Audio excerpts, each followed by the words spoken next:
సన్నుతించెదను ఎల్లప్పుడు, సన్నుతించెదను ఎల్లప్పుడు. నిత్యము ఆయన కీర్తిన నోటను, నిత్యము ఆయన కీర్తిన నోటను. సన్నుతించెదను ఎల్లప్పుడు, సన్నుతించెదను ఎల్లప్పుడు. యెహోవాకు ప్రార్థించగా నా భయమంతా తొలగించెను. యెహోవాకు ప్రార్థించగా నా భయమంతా తొలగించెను. శ్రమలన్నిటిలో నాతో నుండి, శ్రమలన్నిటిలో నాతో నుండి చేరదీసి నన్ను ఆదరించే, ఆరాధించెదనెల్లప్పుడు. సన్నుతించెదను ఎల్లప్పుడు, సన్నుతించెదను ఎల్లప్పుడు. జీవితమంతా పాడుచుందును నీ మేలులకు ఓ ప్రభువా. జీవితమంతా పాడుచుందును నీ మేలులకు ఓ ప్రభువా. నా ఆయుష్కాలమంతయు, నా ఆయుష్కాలమంతయును నీ విశ్వాస్యత కొరకిప్పుడు నిరతము నిన్ను స్తోత్రింతు. సన్నుతించెదను ఎల్లప్పుడు, సన్నుతించెదను ఎల్లప్పుడు. నీ సంకల్పమును నెరవేర్చి నడిపించితివి ఘనముగను. నీ సంకల్పమును నెరవేర్చి నడిపించితివి ఘనముగను. నాకు ప్రభుడవై నా కాపరివై, నాకు ప్రభుడవై నా కాపరివై నా జీవితములో ఉన్నావు. నిజముగా నిన్ను పొగడెదను. సన్నుతించెదను ఎల్లప్పుడు, సన్నుతించెదను ఎల్లప్పుడు. నిత్యము ఆయన కీర్తిన నోటను, నిత్యము ఆయన కీర్తిన నోటను. సన్నుతించెదను ఎల్లప్పుడు, సన్నుతించెదను ఎల్లప్పుడు.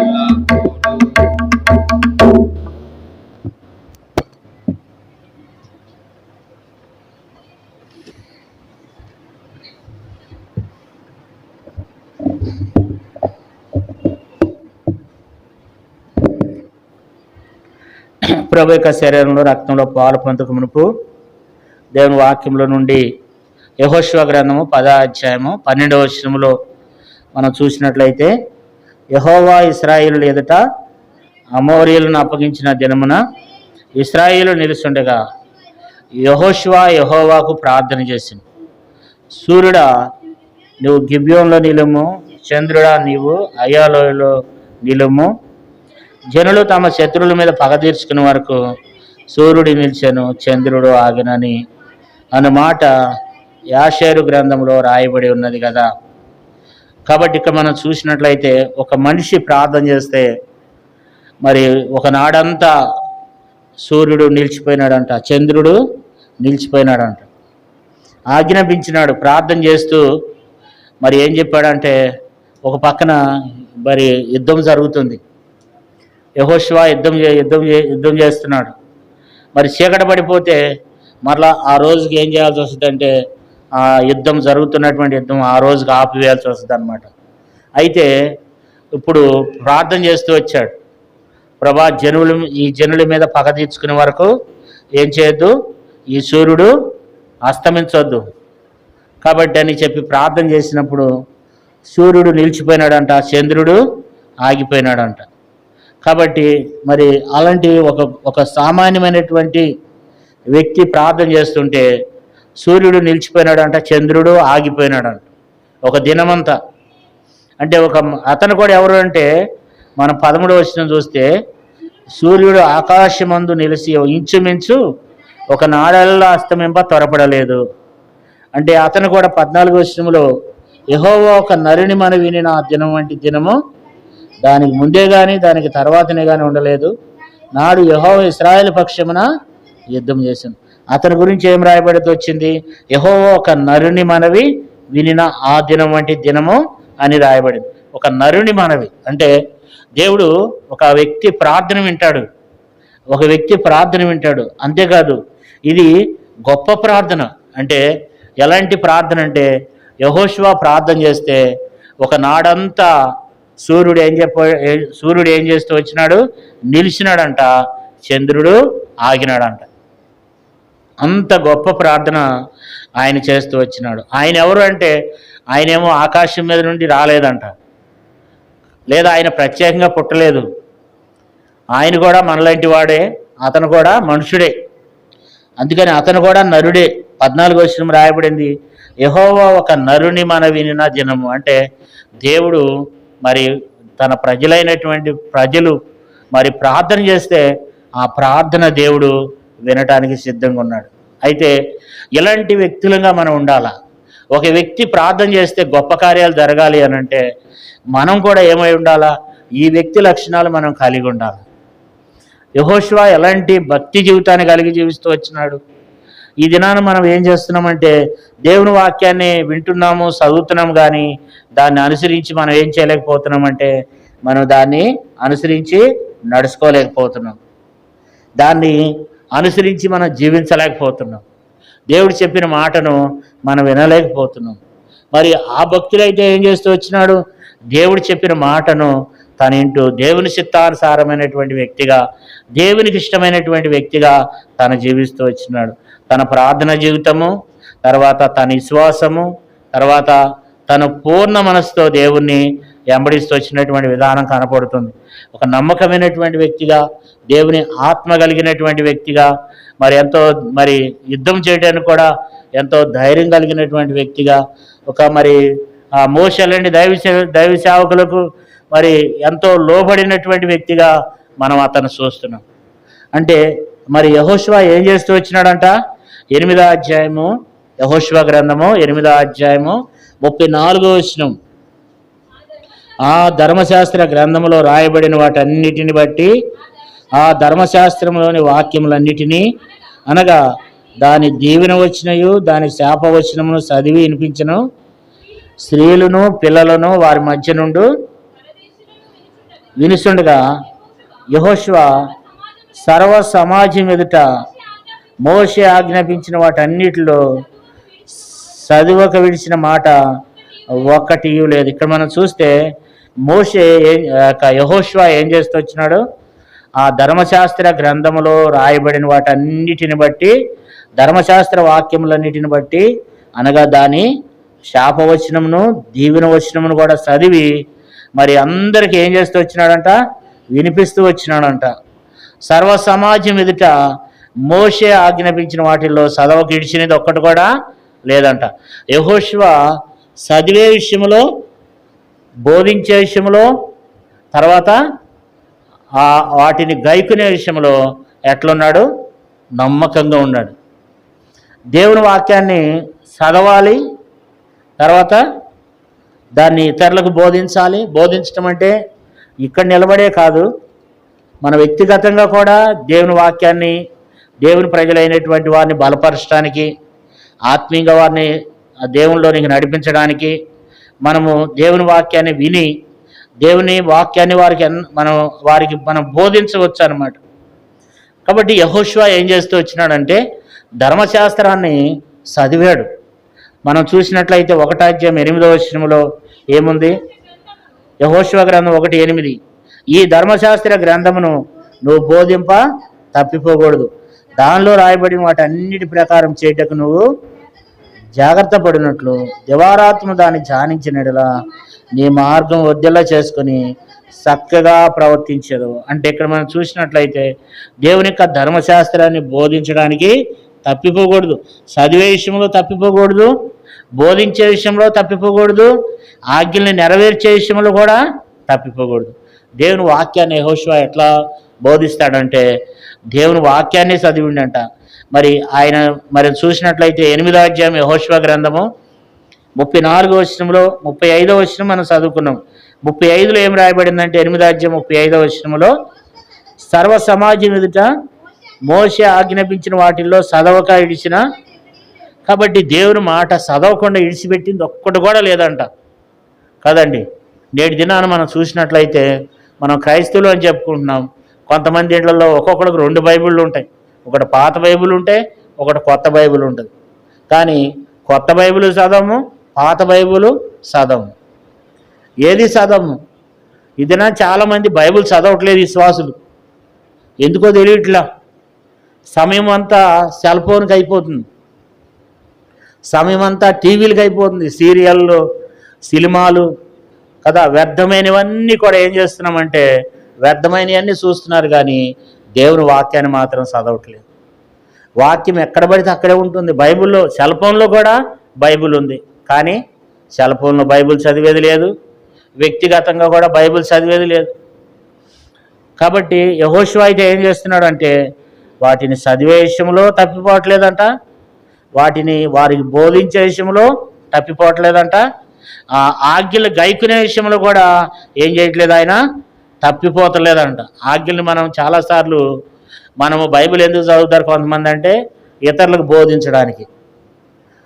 బోధించడానికి, వాళ్ళు అనుసరించి నడచడానికి కాదు. అట్లుంటారు కొంతమంది, ఇతరులకు చెప్పాలి, నేర్చుకోవాలనే భావంతో చదువుతారు. బైబిల్ చదివేది ఎందుకంటే అందులో రాయబడినవన్నీ మరలా ఇతరులకు మనం వాటిని తెలియచేసే వారంగా ఉండాలి, తర్వాత వాటిని మనం అనుసరించి నడుచుకునే వారంగా ఉండాలి. అప్పుడే ఆ వ్యక్తిని దేవుడు ఆశీర్వదిస్తాడు. యెహోషువని దేవుడు గొప్ప చేయ మొదలుపెట్టిండంట. కారణం ఏంటంటే యెహోషువ ఏం చేస్తున్నాడు? బైబిల్ చదువుతున్నాడు, వాటిని బోధిస్తున్నాడు, తర్వాత వాటి ప్రకారము నడుచుకుంటున్నాడు. చూడండి, చదువుకుందాం. 11వ అధ్యాయం 15వ వచనం, యెహోషువ గ్రంథము 11:15. యెహోవా తన సేవకుడైన మోషేకు ఆజ్ఞాపించినట్లు మోషే యెహోషువకు ఆజ్ఞాపించును, యెహోషువ అలాగే చేసిన. యెహోవా మోషేకు ఆజ్ఞాపించిన వాటిల్లో ఒకటి అతడు చేయక విడలేదు. అంటే మరి దేవుడేమో మోషేకు ఆజ్ఞాపించాడంట, మోషే ఏమో యెహోషువకు ఆజ్ఞాపించాడంట. యెహోవా మోషేకు ఆజ్ఞాపించిన వాటన్నిటిలో ఒకటి అతడు చేయక విడవలేదంట. అంటే వాక్యాన్ని ఏం చేస్తున్నాడు యెహోషువ అంటే వాక్యాన్ని గాయకుంటున్నాడు కదా. వాక్యాన్ని ఏం చేస్తున్నాడు? ఇతరులకు చెప్తున్నాడు, వాక్యాన్ని చదువుతున్నాడు, ఇతరులకు దాన్ని చెప్తున్నాడు, తర్వాత దాని ప్రకారంగా నడుచుకుంటున్నాడు కదా. చాలామంది మీ వాక్యాన్ని చదువుతాము, ఇతరులకు కూడా చెప్పగలిగే టాలెంట్ ఉంటుంది, కానీ దాన్ని అనుసరించి మనం మాత్రము నడుచుకోము. కానీ యెహోషువ ఏం చేస్తున్నాడంట? చదివే విషయంలో తప్పిపోవట్లేదంట, తర్వాత చెప్పే విషయంలో తప్పిపోవట్లేదంట. మూడోదిగా యెహోషువ ఏం చేస్తలేదంటే వాటన్నిటిని ఆజ్ఞాపించిన వాటిలో చేయక ఒక్కటి కూడా ఎడవట్లేదంట. అంటే వాక్యాన్ని చదవాలి, వినాలి, ఇతరులకు బోధించాలి, దాని ప్రకారంగా నడుచుకోవాలన్నమాట కదా. కాబట్టి యెహోషువ ఏం చేస్తూ వచ్చినాడు? యెహోషువ అంటే వాక్యాన్ని చదువుతున్నాడు, బోధిస్తున్నాడు, తర్వాత గాయకుంటున్నాడు. ఈ 3 విషయాల్ని యెహోషువ చేస్తూ వచ్చాడు. కాబట్టి దేవుని బిడ్డలంగా మనం కూడా దేవుని వాక్యాన్ని చదవాలి, మనకు తెలిసిన మాటలను ఇతరులకు పంచుకోవాలి, మన బంధువులతో, మన స్నేహితులతో, మన రక్త సంబంధికులతో అందరితో కూడా వాక్యాన్ని మనము వారి ద్వారా వాక్యం ద్వారా వాళ్ళతో మాట్లాడుతూ ఉండాలన్నమాట. తర్వాత వాటిని మనము గైకొనాలి. మనం గైకొనకుండా ఇతరులకు మనం ఎంత బోధించినా వాళ్ళకు కూడా అర్థమైపోద్ది. ఈయన గైకొనడు కానీ మాకు మాత్రం ఏం చేయాలంటాడు, బోధించాలంటాడు. కాబట్టి మనం ఏం చేయాలంటే మరి నిలబడి నేను కూర్చున్న మీ అందరు కూడా ఏం చేయాలా, బైబిల్ చదవాలి, తర్వాత ఇతరులకు దాన్ని బోధించాలి. ఇతరులకు ఎప్పుడైనా ఎవరైనా కలిసినప్పుడు వారికి దేవుని మాటలు చెప్పవారంగా, తర్వాత వాటిని గైకునే వారంగా ఉండాలి. యెహోషువ ఏం చేశాడంటన్నా 11వ అధ్యాయంలో 15వ వచనంలో ఏముంది, యెహోవా మోషేకు ఆజ్ఞాపించిన వాటన్నిటిలో ఒక్కటి అతడు చేయక ఏడవలేదు కదా, అంటే గైకుంటున్నాడు. అంటే అలాంటి వారంగా నీవునే మనం కలిగి ఉండాలని దేవుని వాక్యం మనం చూస్తున్నాం కదా. అంతేకాదు మనం అతను చూసినట్లయితే ఎట్లా ఉన్నాడు, మరి నిర్గమకాండం 17వ అధ్యాయం, నిర్గమకాండము 17వ అధ్యాయము, నిర్గమకాండము 17వ అధ్యాయము 9-10 వచనాలు. మోషే యెహోషువకు మన కొరకు మనుషులను ఏర్పరిచి వారిని తీసుకుని బయలు వెళ్ళి అమాలేకులతో యుద్ధం చేయము. రేపు నేను దేవుని కర్రను చేత పట్టుకుని ఆ కొండ శిఖరమున నిలిచెదను. యెహోషువ మోషే తనతో చెప్పినట్లు చేసి అమాలేకులతో యుద్ధమాడెను. మోషే, అహరోను, హూరు అని వారు ఆ కొండ శిఖరమును ఎక్కిరి. మోషే తన చేయి పైకెత్తినప్పుడు ఇశ్రాయేలీయులు గెలిచిరి. మోషే తన చేయి దింపినప్పుడు అమాలేకులు గెలిచిరి. మోషే చేతులు బరువెక్కగా వారు ఒక రాయి తీసుకుని వచ్చి అతడు దాని మీద కూర్చుండికై దాన్ని వేసిరి. అహరోను, హూరులను ఒకడు ఈ పక్కను ఒకడు ఆ పక్కను అతని చేతులు ఆదుకునిగా అతడు చేతులు సూర్యుడు అస్తమించే వరకు నిలకడగా ఉండును. అట్లు యెహోషువ కత్తివాత చేత అమాలేకు రాజును అతని జనులను గెలిచెను. యెహోషువ ఇక్కడ మనకి ఏం తెలియబడుతుందంటే, అమాలేకీయులు రెపీదీములో దిగి ఇశ్రాయేలుతో యుద్ధమాడటానికి వచ్చినప్పుడు మోషే అన్నాడు యెహోషువని పిలిచి, అప్పుడు మరి యెహోషువ ఎట్లున్నాడంట, పరిచారకుడు. బైబిల్లో అనేక సందర్భాల్లో రాయబడింది ఏంటంటే, మరి మోషే పరిచారకుడైన యెహోషువ. పదే సార్లు ఏం రాయబడితే వచ్చిందంటే, మోషే పరిచారకుడైన యెహోషువ అనే మాట చాలా సందర్భాల్లో కనపడుతుంది అనమాట.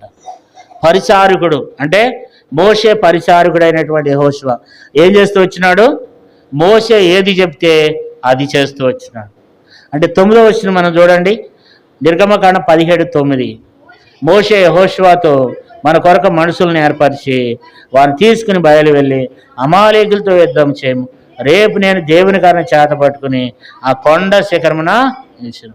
10వ వచనం చూడండి, యెహోషువ మోషే తనతో చెప్పినట్లు చేసి అమాలేకులతో యుద్ధమాడి. ఇక్కడ మనం చూస్తే మోషే ఏది చెప్తే అది చేశాడు.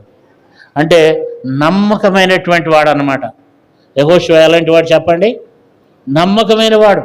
మోషే ఏది చెప్తాడో అది చేశాడు కదా.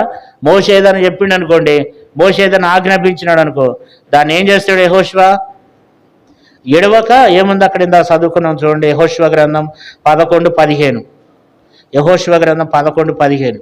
యెహోవా మోషేకు ఆజ్ఞాపించిన వాటిల్లో ఒక్కటి అతడు చేయక విడవలేదు. అంటే ఒక్క పని కూడా ఏదన్నా మరి మోషే ఏదన్నా చెప్పిండంటే ఒక్క పని కూడా విడిచిపెట్టాడు అనమాట. అంటే అంత నమ్మకమైనటువంటి వాడు యెహోషువ. యెహోషువలో ఉన్నటువంటి రెండో మంచి బుద్ధి ఏంటంటే, ఒకటి దేవుని వాక్యాన్ని వింటాడు, చదువుతాడు, బోధిస్తాడు, తర్వాత దాన్ని అనుసరించి నడుచుకుంటాడు. రెండోది నమ్మకమైనటువంటి వాడు అనమాట. మోషే తనకు ఆజ్ఞాపించిన వాటిలో దేనిని చేయకుండా అతడు ఏం చేయలేదంట, ఎడవలేదంట. దేవుని బిడ్డలంగా మనం కూడా ఎట్లా ఉండాలా, నమ్మకమైనటువంటి వారంగా ఉండాలి. నమ్మకమైనటువంటి వారంగా ఉండాలి కదా. పరిచర్యలో, దేవుని పరిచర్యలో సహకారం లేకపోతే సంఘం వర్ధిల్లదు. సేవకులకి ఎవరు కావాలా, సహకారులు ఉండాలన్నమాట. అలాగే ఈ లోకంలో కూడా అలెగ్జాండర్ అనేటువంటి ఆయనకి చాలామంది సహకారులు ఉండేవాళ్ళు అంట. నమ్మకమైనటువంటి సహకారులు అంట. ఆయన ఏ దేశం మీదకి పోయినా గెలవటమే. కారణం ఏంటంటే ఒకసారి ఎవరు అడిగారంట, ఏమండి అలెగ్జాండర్ గారు, మీరు ఏ దేశంకి పోయినా సరే మీరు రాజ్యాన్ని స్వాధీనపరుచుకుంటున్నారు, ఏంటంటే నాదేం గొప్పతనం లేదు కానీ నా దగ్గర ఉన్నటువంటి వాళ్ళు, నా సైనికులు నమ్మకమైన వాళ్ళు అన్నాడు. కాబట్టి మనం దేవుని బిడ్డలైనటువంటి వారము, మనం నమ్మకమైనటువంటి క్రీస్తు పరిచారకులుగా మనం ఉన్నప్పుడు ఆ సంఘము వర్ధిల్లుతుంది. పౌలుకి చాలామంది, మరి పౌలు గారు అపొస్తలుడైన పౌలు కింద చాలామంది సహకారులు ఉన్నారు. అక్కుల పిస్కెళ్ళ లాంటి వాళ్ళు ఉన్నారు, తీతు లాంటి వాళ్ళు ఉన్నారు, ఎపప్రొదీతు లాంటి వాళ్ళు ఉన్నారు, తర్వాత తిమోతు లాంటి వాళ్ళు ఉన్నారు, మార్కు లాంటి వాళ్ళు ఉన్నారు. చాలామంది పౌలు గారి కింద చాలామంది సహకారులు ఉంటారు. సహకారులు లేకపోతే ఆ పరిచర్య వర్ధిల్లదు, అది అభివృద్ధి చెందదు. అది ఈ దినాన సహకారులు సంఘాల్లో సహకారులు లేరు. సహకారులు లేకపోవడం కారణం చేత పరిచర్య ఏమైపోతుంది? కుంటుబడిపోతుంది, దెబ్బతినిపోతుంది. కారణం ఏంటంటే సహకరించే వాళ్ళు, ఇప్పుడు చూడండి, ఇప్పుడు ఇశ్రాయేలుకి జయం పొందాలంటే ఇశ్రాయేలు అమాలేకుల మీద యుద్ధం చేస్తున్నారు. ఇశ్రాయేలు గెలవాలంటే ఏం చేయాలా? వారి కొరకు ప్రార్థన చేయాలి. వారి కొరకు మోసే ప్రార్థన చేయాలా. మోసే తన కర్ర చేయి పట్టుకుని పగలంతా ఏం చేయాలా? యుద్ధం అయిపోయే వరకు కూడా 2 చేతులు మోసే కిందకి దింపకూడదు. మీరు ఎప్పుడన్నా 2 చేతులతో ప్రార్థన చేస్తారు? ఇట్లా కొద్దిసేపు చేయలేరు. అది చాలా గొప్ప విషయం అనమాట. తప్పులేదు, బైబిల్లో చాలామంది 2 చేతులు ఎత్తి ప్రార్థన చేస్తారు. అట్లా 2 చేతులు ఎత్తి ప్రార్థన చేసినప్పుడు కొద్దిసేపు ఈ రెక్కల వచ్చేప్పటికి ఈ రెక్కలన్నీ ఏమవుతాయి అంటే బరువు వస్తాయి అన్నమాట. అయితే మోషేకి బరువు ఎక్కినప్పుడు, రెక్కలు బరువు ఎక్కినప్పుడు కిందకు దించుతున్నాడంట. రెక్కలు కిందకు దించినప్పుడు ఎవరు గెలుస్తున్నారు? అమాలేకీలు గెలుస్తున్నారంట. మరలా పైకి ఎత్తినప్పుడు ఇశ్రాయేలు గెలుస్తున్నారు. ఇట్లా కుదరదని హూరు ఆహ్రోన్లు ఏం చేశారంటే మోషే దగ్గర ఒక రాయి తీసుకుని వచ్చి అక్కడ ఒక రాయి వేసి ఆ రాతి మీద మోషేని కూర్చోబెట్టి ఒకళ్ళు ఈ పక్కన ఒకళ్ళు ఆ పక్కన ఆదుకుంటే మోషే చేతులు మరి సూర్యుడు అస్తమించే వరకు నిలకడగా ఉన్నాయంట. సహకారం లేకపోతే ఇశ్రాయేలు ముందుకెళ్ళేవాళ్ళు కాదు, యుద్ధంలో గెలిచేవాళ్ళు కాదు. మరి యెహోషువ ఏం చేస్తున్నాడు? యెహోషువ కత్తివాత చేత జనులను ఏం చేస్తున్నాడంట? హతం చేస్తున్నాడంట. ఎవరి పని మీద వాళ్ళు. యెహోషువ ఏం చేయాలా? కత్తివాతతో జనులను హతం చేయాలా. హూరు ఆహ్రోన్లు ఏం చేయాలా? మోషే చేతులను ఆదుకోవాలా. మోషే ఏం చేయాలా? ప్రార్థన చేయాలా. అప్పుడు వాళ్ళు ఏం చేశారంటే గొప్ప విజయం పొందినారు అనమాట. ఈ దినాలు మనకి విజయం కలగట్లేదంటే ఏంటి అర్థం? ఆదుకునే వాళ్ళు లేరు, సహకరించే వాళ్ళు లేరు కదా. మరి అప్పుడు ఎట్లా ఉంటుంది? నీరసం వచ్చేస్తుంది, నీరసిల్లిపోతాం కదా. మోషేకి ఆదుకునే వాళ్ళు లేరు, హూరు ఆహ్రోన్లు లేరు అనుకోండి. మోషే ఏం చేస్తాడు? కాసేపు ఎత్తుతాడు, కాసేపు దింపుతాడు. ఎంత ప్రాణ నష్టం జరుగుతుంది కదా. మరలా మోసే చేతులు బరువు తగ్గిన తర్వాత మరలా చేతులు పైకెత్తాలంటే మరి ఎంత కష్టము కదా. మరి వాళ్ళిద్దరు ఏం చేశారు? ఆదుకున్నారు. అయితే మరి యెహోషువ ఏం చేస్తున్నాడు? యెహోషువ కత్తివాత చేత 13వ వచనంలో కత్తివాత చేత జనులను ఏం చేస్తున్నాడంట? అమాలేకుల రాజును, కత్తివాత చేత అమాలేకుల రాజును జనులను గెలుస్తున్నాడంట కదా. ఇప్పుడు యెహోషువ ఏం చేస్తున్నాడంటే కత్తివాత చేత జనులను ఏం చేస్తున్నాడు? హతమారుస్తున్నాడు. ఇప్పుడు మోషే ఏం చెప్పాడు? 9వ వచనం చూడండి.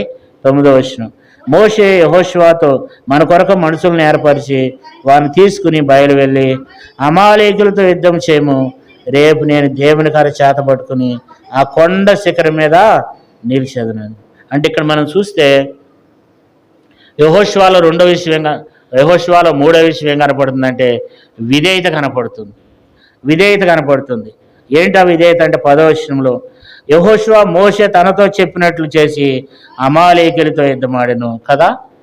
మోషేతో యెహోషువతో అన్నాడు, యెహోషువ నువ్వేం చేస్తావంటే మనుషులను సమకూర్చుకుని నువ్వు వెళ్ళి యుద్ధమాడు. నేను ఎక్కడ ఉంటాను? నేను కొండ శిఖరం మీద ఉండి నేను అక్కడ వారి కొరకు ప్రార్థన చేస్తాను. మీరు చెప్పండి, ప్రార్థన చేయటం కష్టమా, యుద్ధం చేయటం కష్టమా? చెప్పండి. ప్రార్థన చేయటం కష్టమా, యుద్ధం చేయటం? ప్రజల మధ్యలో, శత్రువుల మధ్యలో వాళ్ళలోనికి వెళ్ళి యుద్ధం చేయటం కష్టమా, ప్రార్థన చేయటం కష్టమా? చెప్పండి. యుద్ధం చేయటమే కష్టం. ఎందుకంటే శత్రువు ఎవడు ఎక్కడ పొడుస్తాడో తెలియదు. అక్కడ అంతా సైనికులు ఉన్నారు. అమాలేకులు భయంకరమైనటువంటి వ్యక్తులు అక్కడ కదా. మేమేమో ప్రాణాలతో చెలగాటమాడాలి, నువ్వేం కొండ మీద కూర్చుని ఏం చేస్తావు, మా కొరకు ప్రార్థన చేస్తావా అని అంటే అక్కడ పని జరిగేది కాదు. మోషే అన్నాడు, నువ్వు వెళ్ళి ప్రార్థన చేయి. ప్రార్థన కూడా కష్టమే. ప్రార్థన కష్టం చెప్పట్లే నేను.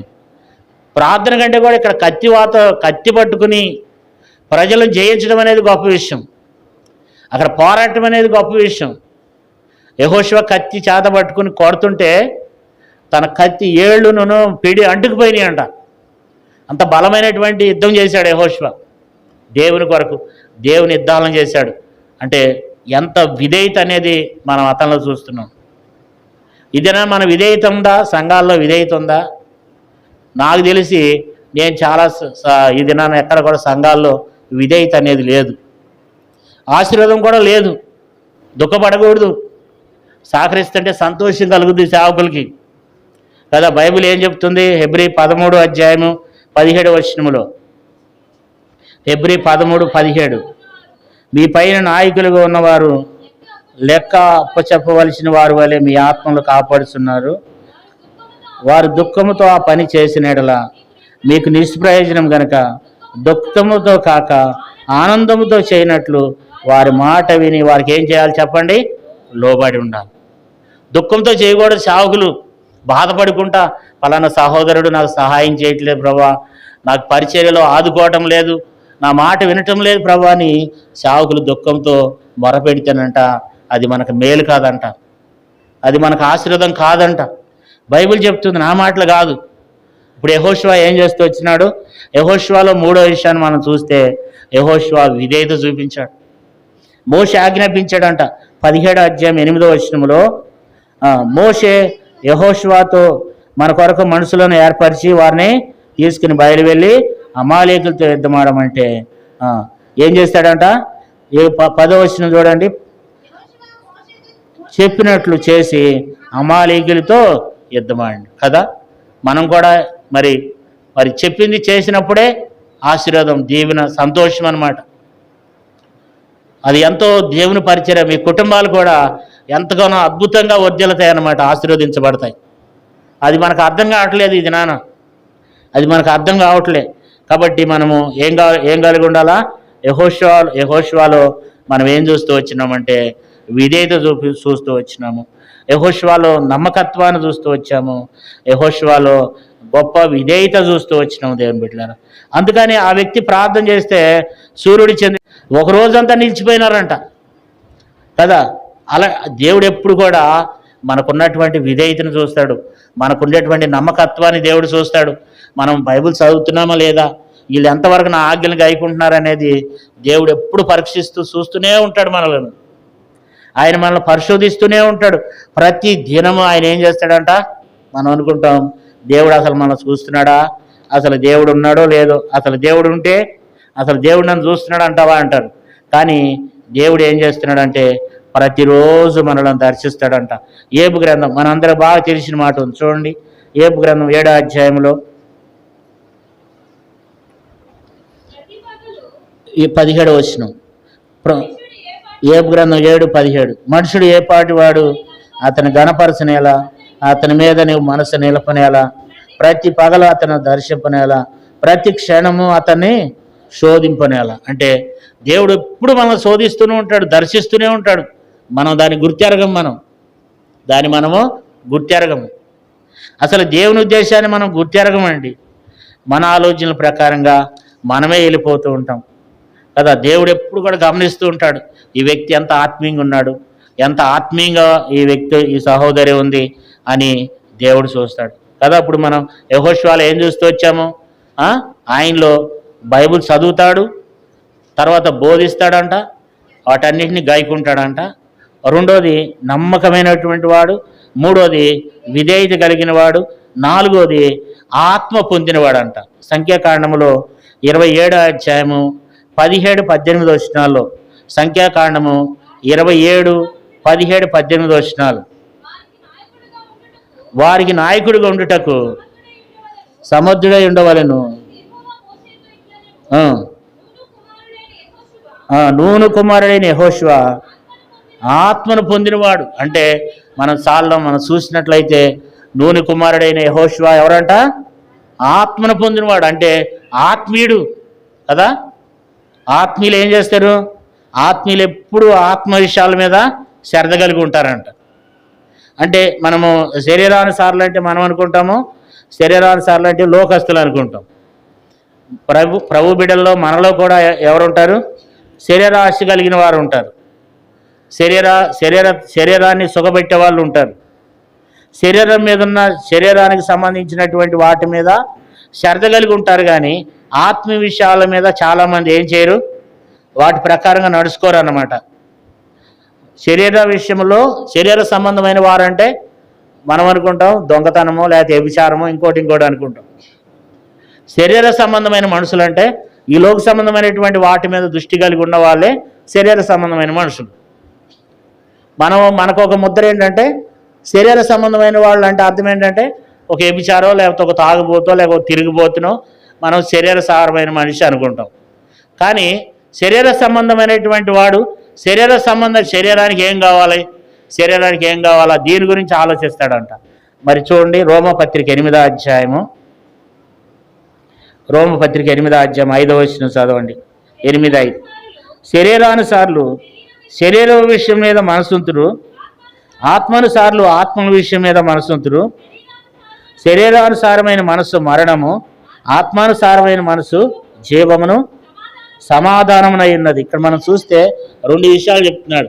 శరీరానుసారమైన మనస్సు ఇక్కడ ఏముందంటే శరీరానుసారులు శరీర విషయం మీద ఏముంచుతారంట? మనసు ఉంచుతారు.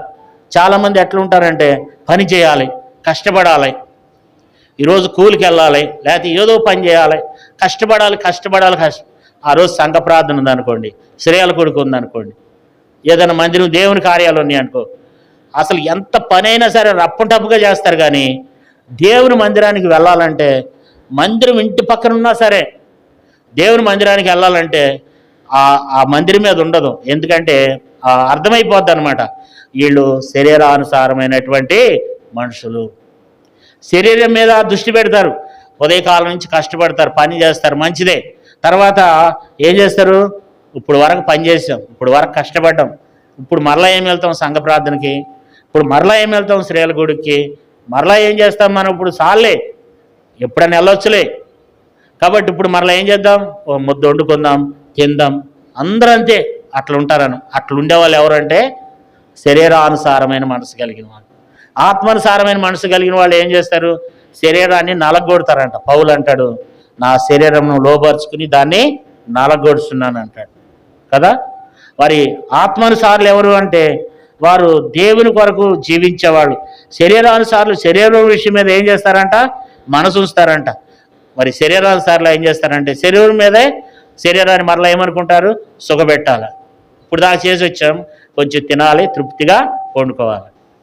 ఆత్మానుసారులు ఏం చేస్తారంటే ఇప్పుడు దాకా చేసి వచ్చినా సరే మరలా ఏం చేయాలా? మరలా దేవుని మందిరానికి వెళ్ళాలి. అమ్మో, అక్కడ వాక్యం పోద్దేమో, అక్కడ మరి ఈరోజు దేవుడు నాతో ఏం మాట్లాడతాడు, లేకపోతే దేవుడు ఈరోజు నా ప్రార్థన వినే రోజేమో, దేవుడు ఒకవేళ పొరపాటుని ఈరోజే దేవుడు బేతనీని దర్శిస్తాడేమో, ఆ సమయానికి నేను లేకపోతే ఎట్లా అని చెప్పి మరి ఆత్మానుసారులు ఆత్మల విషయం మీద ఏం చేస్తారంట? మనసు ఉంచుతారంట. 7వ వచనం చదవండి. 7వ వచనం, ఏలయనగా శరీరానుసారమైన మనసు దేవునికి విరోధమైనది, అది దేవుని ధర్మశాస్త్రము లోబడదు, ఏమాత్రము లోబడనేరదు. కాగా శరీర స్వభావం గలవారు దేవుణ్ణి సంతోషపరచనేరు. శరీర స్వభావం గలవాళ్ళు, శరీరాన్ని సుఖపెట్టేవాళ్ళు, శరీరానికి ఎక్కువ ప్రాముఖ్యత ఇచ్చేవాళ్ళు, వాళ్ళు ఏం చేయాలంటే దేవుణ్ణి సంతోషపరచనేరరు. కాబట్టి వాక్యం తెలియజేస్తుంది, మనము మరి దేవుని వాక్యం మీదే మనం దేవుని విషయాల్లో కూడా మనం ఏం కలిగి ఉండాలా? దృష్టి కలిగి ఉండాలి. దేవుని విషయంలో కూడా మనం శ్రద్ధ కలిగి ఉండాలి. ఆత్మ విషయాల్లో శ్రద్ధ కలిగి ఉండాలి కదా. కాబట్టి ఆత్మ స్వభావం గలవారు, ఇంక కింద ఏముంది? 9వ వచనం చదవండి. దేవుని ఆత్మ మీలో నివసించి ఉన్న ఎడల మీరు ఆత్మ స్వభావం గలవారే కానీ శరీర స్వభావం గలవారు కారు. ఎవడైనా క్రీస్తు ఆత్మ లేనివాడైతే వాడు ఆయన వాడు కాదు కదా. క్రీస్తు ఆత్మ మనలో ఉండాలి. మనం దేవుని ఆత్మ చేత నడిపింపబడాలా, దేవుని ఆత్మలుగా ఉండాలా కదా. ఇప్పుడు మరి మనం చూసినట్లయితే యెహోషువ ఎవరంట? ఏం పొందినాడు యెహోషువ? ఆత్మను పొందినాడు కదా. కాబట్టి ఆత్మను పొందినాడు. ఎందుకంటే మనిషి ఏం చేస్తాడు? మరి ప్రకృతి సంబంధమైన వాడు ఏం చేస్తాడంట? మరి వాటిని అన్నిటిని మనం చూడండి, మొదటి కొరింథీ 2:14 మొదటి కొరింథీ 2:14. ప్రకృతి సంబంధమైన మనుషుడు దేవుని ఆత్మ విషయములను అంగీకరింపడు, అవి అతనికి వెరివితనంగా ఉన్నవి, అవి ఆత్మానుభావం చేతనే వివేశింపదగును కనుక అతడు వాటిని గ్రహింపజాలడు. ఆత్మ సంబంధమైన వాడు అన్నిటిని నివేశించును కానీ అతను ఎవరి చేతనైనా వివేశింపబడడు కదా. ఇక్కడ ప్రకృతి సంబంధి, ఆత్మ సంబంధి, ఇక్కడ ఇద్దరున్నారు. ఇక్కడ ప్రకృతి సంబంధి ఏం చేస్తాడు? ప్రకృతి వాటి మీదే మనసు ఉంచుతాడు. ఆత్మ సంబంధ విషయాల్లో దేవుని ఆత్మ విషయంలో అంగీకరింపడంట. అవి అతనికి ఎరితనంగా ఉన్నాయి. పిచ్చి పట్టిందా ఏంటి? ఇప్పుడు దాకా పనిచేసి వచ్చావు, మళ్ళీ ఇప్పుడు బైబిల్ చదువుతాడంటే ఒక పక్కన సహోదరి మొన్న వచ్చి చెప్తుంది, ఏంటన్నా ఆయన బైబిల్ చదవనివ్వట్లేదన్నా అంటుంది. అంటే ఆయన ఏంటంటే త్వరగా పనులు చేసుకోవాలా, మరలా పనికి వెళ్ళిపోవాలా. ఏంటి ఈ టైంలో బైబిల్ చదువుతున్నావు? అంత అవసరమా నీకు బైబిల్ చదవటం? ఇట్లా చాలామంది ఎట్లా ఉంటామంటే మన లోక సంబంధమైనటువంటి ప్రకృతి సంబంధమైన వాటి మీద ప్రజలు ఏం చేస్తారంట? దృష్టి ఉంచుతారంట. ఆత్మ సంబంధమైన వాడు ఏం చేస్తాడు? అన్నిటిని వేసిస్తాడు. ఆత్మ సంబంధమైన వాడు ఇటు పనికి వెళ్ళాలా, కష్టపడాలా, మరలా ఆత్మ విషయాల్లో కూడా అమ్మో దేవునికి నేను ఏం చేయకూడదు, దూరముగా ఉండకూడదు, దేవునికి దగ్గరగా ఉండాలా. అది ఆత్మ పొందినవాడంటే. యెహోషువ కూడా ఏం పొందాడంట? దేవుడు అంటున్నాడు, అయ్యా యెహోషువ ఉన్నాడు, మోషే ముసలోడైపోయినాడంట. మోషే ముసలోడైపోతే మరి దేవుడు అంటున్నాడు, యెహోషువ ఎవరు అంటున్నాడు? యెహోషువ ఉన్నాడుగా, నూను కుమారుడైన యెహోషువ అన్నాడు. యెహోషువ ఎవరు అనుకుంటున్నావు? ఆత్మ పొందినవాడు.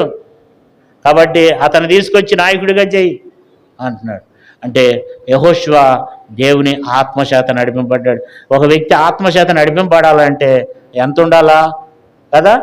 ఒక వ్యక్తి ఆత్మచేత నడిపించబడాలి అని అంటే ప్రార్థన జీవితము, భక్తి జీవితము, దేవుని చిత్తానుసారంగా నడుచుకోవాలన్నమాట. ఈ లోకంలో మనం ఏది ఎత్తుకెళ్ళలేము కదా.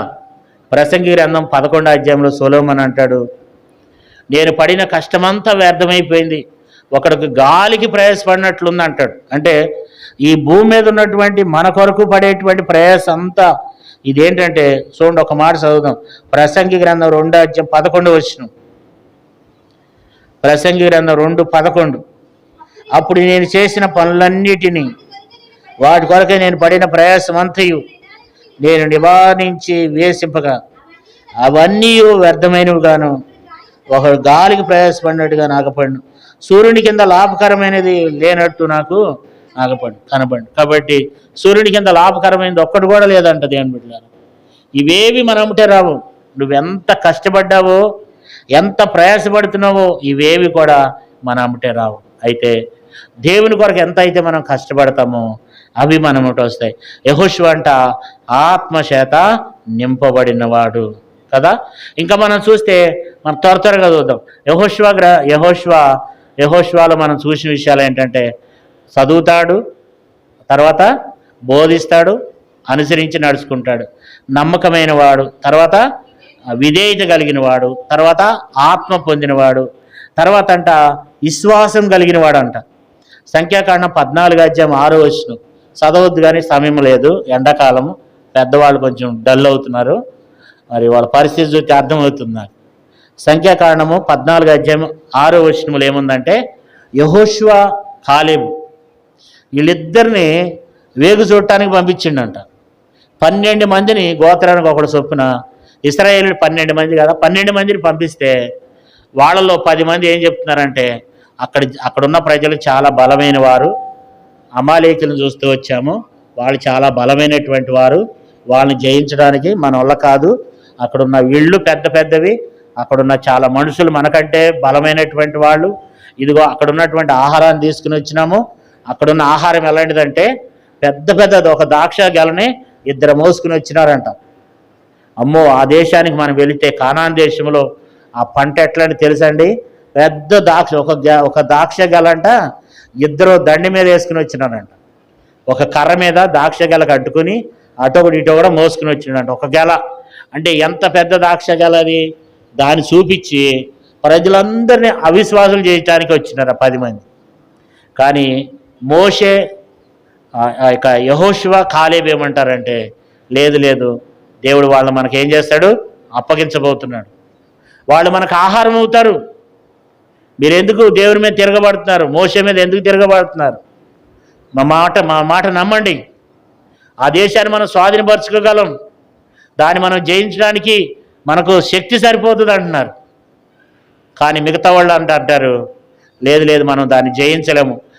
మా 14 అధ్యాయంలో అంటారు, మా భార్యలు, మా పిల్లలు వాళ్ళు ఏం చేస్తారంట? కొల్లబోతారంట. 13 అధ్యాయంలో అంటారు, మా భార్యని చెరబోడు పట్టుకుపోతారు, మమ్మల్ని అందరూ కూడా చంపేస్తారు, మా పిల్లలు ఏమైపోవాలి, మేమైపోవాలి, అయ్యో అని ఏడుస్తున్నారు వాళ్ళంతా. కానీ కాలేబు, యెహోషువలు ఏం చెప్పారంటే నిజమైన మాట చెప్పారు, దాన్ని మేము జయించగలం. అంటే వాళ్ళు ఎంత గొప్ప విశ్వాసం ఉందంటే అక్కడ ఉన్నటువంటి ప్రజల చుట్ల, అక్కడ ఉన్నటువంటి భూసారాన్ని చుట్టలేదు, కానీ వాళ్ళిద్దరు ఏం చూశారంటే దేవుని చూసినారు.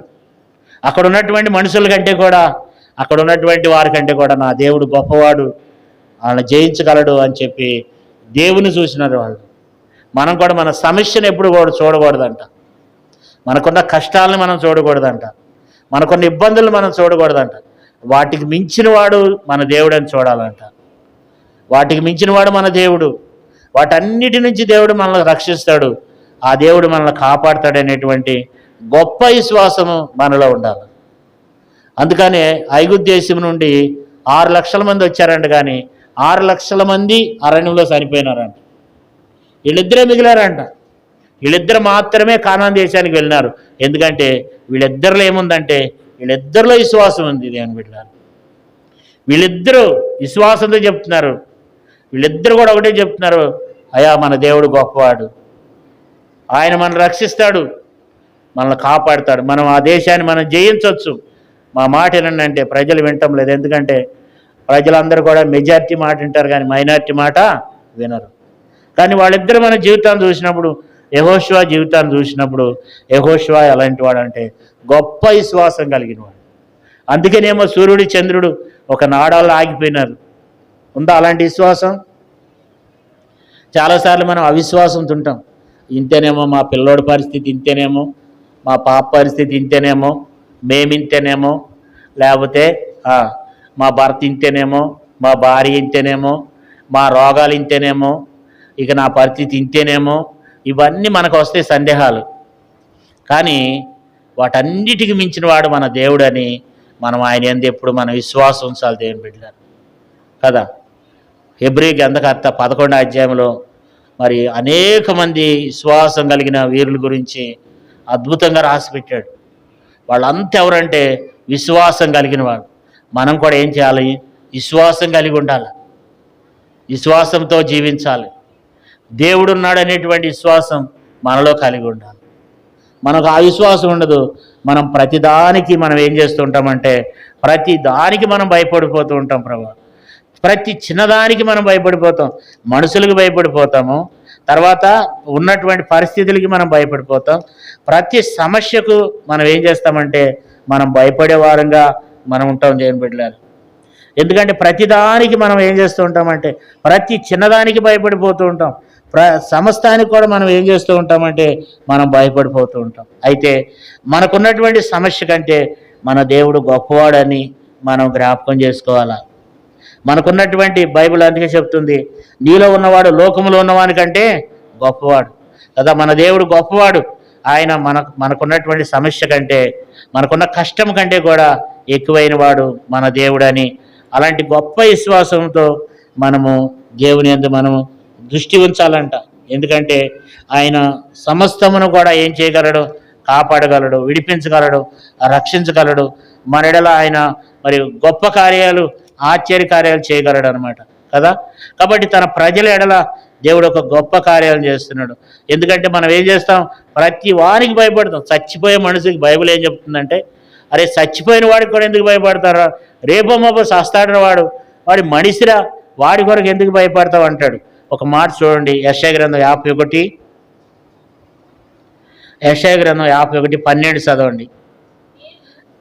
నేనే మిమ్మల్ని ఓదార్చువాడను, సరిపోవు నరునికి తురుమాత్రులకు నరునికి ఎందుకు భయపడదు?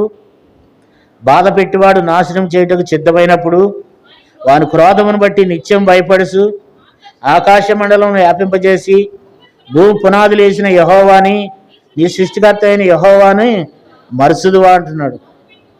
బాధ పెట్టివాని క్రోధం ఏమయ్యను? కృంగబడిన వాడు త్వరగా విడుదల నందును. అతడు గోతులోనికి దిగిపోడు, చనిపోడు, అతనికి ఆహారం తప్పదు. అంటే దేవుడు అక్కడ అంటున్నాడు, మీరు ఎందుకు భయపడతారు? ప్రతి విషయంలో మనం ఏం చేస్తాం, ప్రతిదానికి మనుషుల విషయంలో భయపడతాం, కష్టాల విషయాల్లో భయపడతాం, బాధల విషయంలో భయపడతాం, ప్రతిదానికి భయపడటమే. కానీ భూమికి పునాదులు వేసిన దేవుడు, సృష్టికర్త అయిన దేవుడు మనతో ఉన్నాడు, నాతో ఉన్నాడు అనేటువంటి విశ్వాసము దేవుని బిడ్డలుగా మనలో ఉండాలి. ప్రతిదాని బైబిల్ ఇక్కడ ఏం చదువుకున్నావు, తృణమాత్రుడకు నరుడికి నువ్వు ఎందుకు భయపడతావు? వాని క్రోధమును చూసి నువ్వు ఎందుకు భయపడతావు? ఇదిగో భూమికి పునాదులు వేసినటువంటి వాడు నేనున్నాను. నేను అతను చనిపోడు, అతనికి ఆహారం తప్పదు, ఇదిగో నేనున్నాను.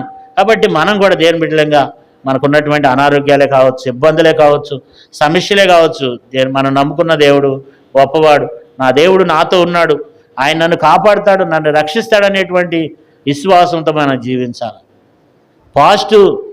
పాజిటివ్ ఆలోచనలు మనలో ఉండాలి, నెగిటివ్ ఆలోచనలు ఉండకూడదు. ఏమో దేవుడు రక్షిస్తాడో లేదో అనేది మనలో. యెహోషువలో మనం చూసేది ఏంటంటే, 5వ విషయం ఏం చూస్తున్నామంటే, అతల్లో ఉన్నటువంటి గొప్ప విశ్వాసాన్ని చూస్తున్నాం. అతల్లో ఉన్నటువంటి గొప్ప విశ్వాసాన్ని మనం 6వ విషయం చూస్తూ వచ్చినాము. 6వ విషయంలో ప్రార్థన చేస్తూ వచ్చినాడు. ఎంత గొప్ప ప్రార్థన పరుడు కదా! అలాంటి ప్రార్థన జీవితం మనలో ఉందా? దేవుని బిడ్డలారా, మనం అందరం ప్రార్థన చేయాలి. వ్యక్తిగతంగా, కుటుంబంగా, సంఘముగా మనం ప్రార్థన చేసే బిడ్డలంగా మనం కలిగి ఉన్నాం. అది ఎంతో సంఘానికి, నీ కుటుంబానికి ఎంతో క్షేమాభివృద్ధి కలగజేస్తుంది అనమాట. ప్రార్థన మనం వ్యక్తిగతంగా చేయాలి, కుటుంబంగా చేసుకోవాలి, సంఘముకు కూడా మనం సంఘ ప్రార్థన చాలా బలమైనది. దేవుని బిడ్డలారా, చాలామంది సంఘ ప్రార్థనకు రావట్లేదు. కాబట్టి సంఘ ప్రార్థన చాలా బలమైనటువంటిది అన్నమాట. సంఘ ప్రార్థన సంఘంతో కలిసి పరిశుద్ధమైన స్థలంలో నిలబడి దేవునికి ప్రార్థన చేయటం, నీకున్న సమస్యలు చెప్పుకోవటం, సంఘ ప్రార్థన అనేది దేవుని బిడ్డలకు చాలా బలమైనటువంటి ఆయుధం. ఈ దినాన అనేక మంది ఆ ఆయుధాన్ని పోగొట్టుకుంటున్నారు, ప్రార్థన ఆయుధాన్ని పోగొట్టుకుంటున్నారు. ప్రార్థన మనం చేయలేని వాటిని చేస్తుంది. మనం చేయగలమా? మనం సూర్యుడు చంద్రుడిని ఆపగలమా? ఒక రోజంతా సూర్యుడా నిలబడు, చంద్రుడు ఆగంటే ఆగుతారా? వాళ్ళు ఆగరు. అయితే మన ప్రార్థన గొప్పదై ఉండాలి. మనం ప్రార్థన చేస్తే మన దేవుడు ఆపుతాడు, ఆయన మనకు సహాయం చేస్తాడు.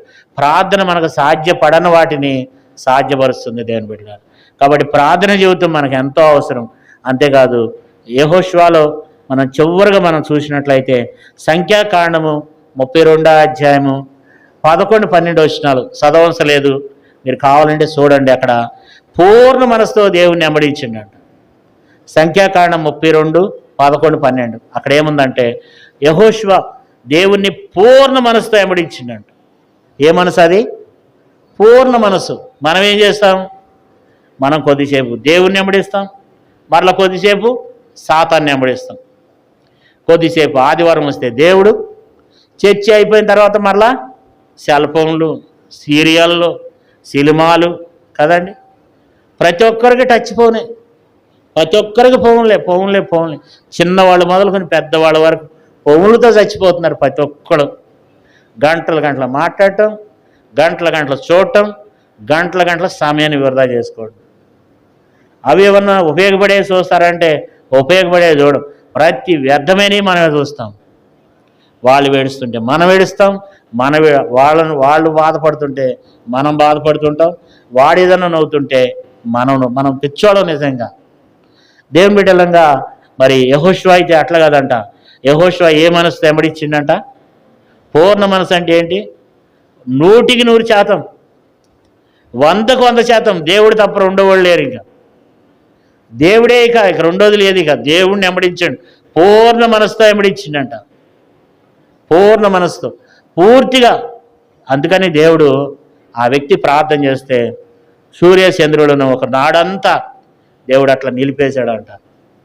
ఈ లెక్కలో మరి శాస్త్రవేత్తలు చూస్తూ వచ్చినప్పుడు ఈ సంవత్సరం లెక్కలోనంట ఒకరోజు తక్కువైందంట, ఒకరోజు తక్కువ అవుతుందంట. ఎందుకనంటే ఒక రోజల్లా ఏమైపోయింది, ఒక రోజంతా సూర్యుడు అట్లాగే నిలిచిపోయినాడు, చంద్రుడు అట్లాగే ఆగిపోయినాడు కదా. ఎంత గొప్ప కార్యం అంటే ఒక నరుని మనం అంటాడు. కారణం ఏంటంటే యెహోషువ దేవుణ్ణి ఏ మనసు వెంబడించిండట, పూర్ణ మనసు వెంబడించిండట. పూర్ణ మనసు పూర్తిగా. సమయం దొరికితే దేవుడు, సమయం ఉంటే పని లేకపోతే దేవుడు. ఈ రెండే దేవుణ్ణి వెంబడించిండు. అందుకనే తన మాటే దేవుని మాట, దేవుని మాటే తన మాట. మనం ఎప్పుడు కూడా మన జీవితాలు కూడా అట్లా ఉండాలి. దేవుని మాట మన మాట, మన మాట దేవుని మాట కదా. దేవుళ్ళలాగా ఆజ్ఞాపిస్తున్నాడు. సూర్యుడు ఆగు అన్నాడు, చంద్రుడు ఆగు అన్నాడంట. ఏమైపోయింది, ఒక్క రోజంతా అట్లాగే నిలిచిపోయింది కదా. ఏమన్నాడు ఆయన? ఆ మాట మనం చూసినట్లయితే, సూర్యుడా నువ్వు గిబియోనులో నిలము, చంద్రుడా నువ్వు అయ్యాలో నిలము అన్నాడంట. అంతే, ఇక అక్కడక్కడ నిలిచిపోయినాయి అంటారు కదా. కారణం ఏంటి అంటే ఆ భక్తుల్లో ఉన్నటువంటి ఆ గొప్ప విషయాలు, ఆ భక్తి జీవితం, ఆత్మ సంబంధమైన జీవితాన్ని యెహోషువ కలిగి ఉన్నాడు. దేవునే మనం కూడా అలాంటి యెహోషువ లాంటి వారంగా మనం కలిగి ఉండాలి. దేవుని బిడ్డలారా, యెహోషువ ఎలాంటి వ్యక్తిగా ఉంటున్నాడో మనం చూస్తవచ్చు. మనం కేవలం వినిడిచిపెట్టి వెళ్ళకూడదు, దీన్ని అనుసరించి మనం నడుచుకోవాలి. యెహోషువ ఏం చేశాడు? చదువుతున్నాడు, తర్వాత బోధిస్తున్నాడు, తర్వాత అనుసరించి నడుచుకుంటున్నాడంట కదా. తర్వాత నమ్మకంగా ఉంటున్నాడు, తర్వాత విధేయత కలిగి ఉంటున్నాడు. మోసే చెప్పింది విడిచిపెట్టింది ఒక్కడు కూడా లేదంట కదా. తర్వాత ఆత్మను పొందినవాడంట, తర్వాత విశ్వాసం, తర్వాత ప్రార్థన పరుడు, తర్వాత దేవుని ఏ మనసు వెంబడించిండు? పూర్ణ మనసుతో దేవుణ్ణి వెంబడించిండు. చాలామంది దేవుణ్ణి పూర్ణ మనసుతో వెంబడించరు, కానీ యెహోషువ దేవుణ్ణి పూర్ణ మనసుతో వెంబడించిందంట. అట్ట అనుభవంగా నీవునే మనం కూడా యెహోషువ వలె ఉండాలి, యెహోషువ వంటి వారంగా ఉండాలి. దేవునికి సమయం ఇవ్వండి, బైబిల్ చదవండి.